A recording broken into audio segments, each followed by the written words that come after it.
watching Daybreak on the Deuce. Well, if you have some of those candid, fan photos of baseball stars that you've taken that's just been sitting around your house, get ready to pull them out. Yeah, those forgotten photos might be part of a new book. We're going to tell you more about the book coming up in just a couple of minutes.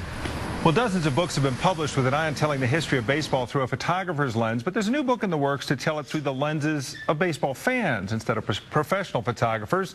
So you might want to go through those shoe boxes that you have some of those old pictures in.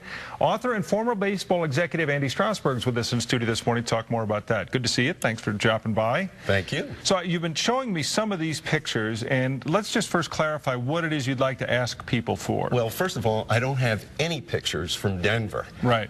Whether it be the Bears or the Rockies, I'm looking for pictures that were taken by non-professional photographers, fans. Right. Could be on camera day, something that basically tells their story through their lens of their camera, of their affinity for the game of baseball. So you don't have to have a perfect baseball picture of a moment in time or anything like that. There's the old Yankee Stadium, and you have a lot of these that you've been able to collect. Obviously, there's a lot of Yankee lore, old Dodger and Giant lore that's been photographed over the years. Yeah, and it's interesting how you could capture a picture of a player, and by the way, I'm not looking for pictures of players in action. Yeah. Because you have professionals that do that and do a great job.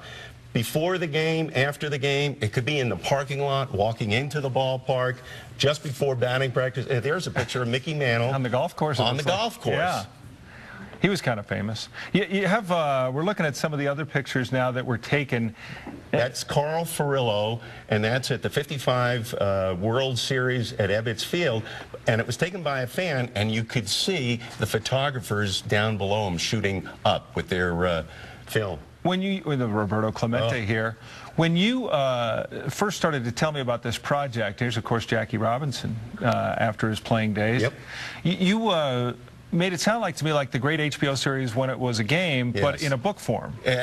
Well, in a book form and still photography form.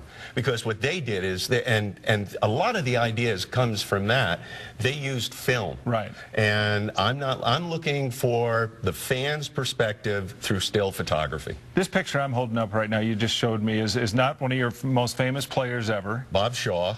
And this is taken in 1959 at Comiskey. Yep.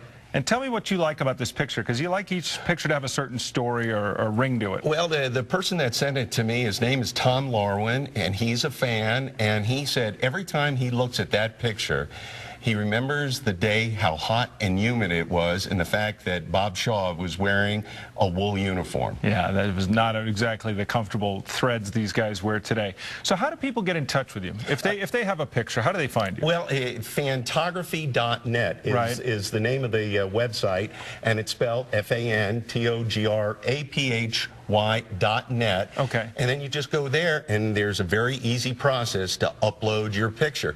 And it could be from your cell phone, it could be a picture from the 1940s that you scanned, it could be from your digital camera, whatever. But that's what we're looking for, and I need a lot of pictures. I need at least one picture from Denver. Yeah, we got to get Denver in there, whether it's from the good old days of the Bears, the brief history of the Zephyrs, or of course the Rockies now.